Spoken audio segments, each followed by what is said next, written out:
নেত্রকোনা পৌর শহরের বলাইনগুয়া এলাকায় জমি দখলের পায়তারার অভিযোগে সাংবাদিক চন্দন চক্রবর্তীর বিরুদ্ধে সংবাদ সম্মেলন করেছে ভুক্তভোগী বিমল চন্দ্র সরকার ও তার পরিবারের সদস্যরা। বুধবার বিমল চন্দ্র সরকারের বাড়িতে এ সংবাদ সম্মেলনের আয়োজন করা হয়। তার বাবা কাকারা আমাদের নিকট বিক্রয় করে নাই, আমরা নাকি ভুয়া দলিল সৃজন করে জমিতে বুক দখলে আছি।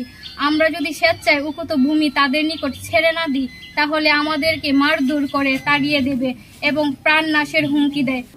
সংবাদ সম্মেলনে ভুক্তভোগীরা অভিযোগ করেন 1993 সালে শ্রী বিনোদ চন্দ্র সরকার বিলগুজাবগি মৌজায় সাফ কাওলা মূলে 1.6 একর ফসলি জমি ক্রয় করেন সাংবাদিক চন্দন চক্রবর্তীর বাবা কামাখ্যা চক্রবর্তী ও তার ভাইদের কাছ থেকে।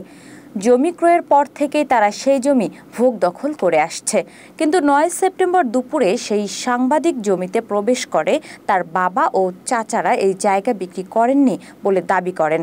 এই সময় দুই পক্ষের মাঝে কথা কাটাকাটি হয় এবং এর প্রেক্ষিতে উভয় পক্ষই থানায় লিখিত অভিযোগ দায়ের করে। সংবাদ সম্মেলনে ভুক্তভোগী বিমল চন্দ্র সরকার ও তার পরিবারের সদস্যরা এই ঘটনার সুষ্ঠু তদন্তের মাধ্যমে ন্যায় বিচার প্রত্যাশা করেন।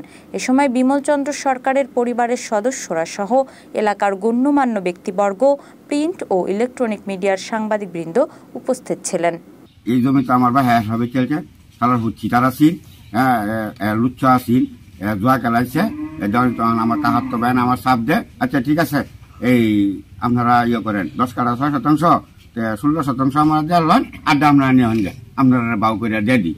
কালীকুমার চক্রবর্তী এই দলিল মূলে সঠিক মূলে সে কারিজ টারিজ করাইছে এবং বিআরএস তার নামে হয়েছে, আর ওর মূলে বেচছে, বিআরএস হয়েছে।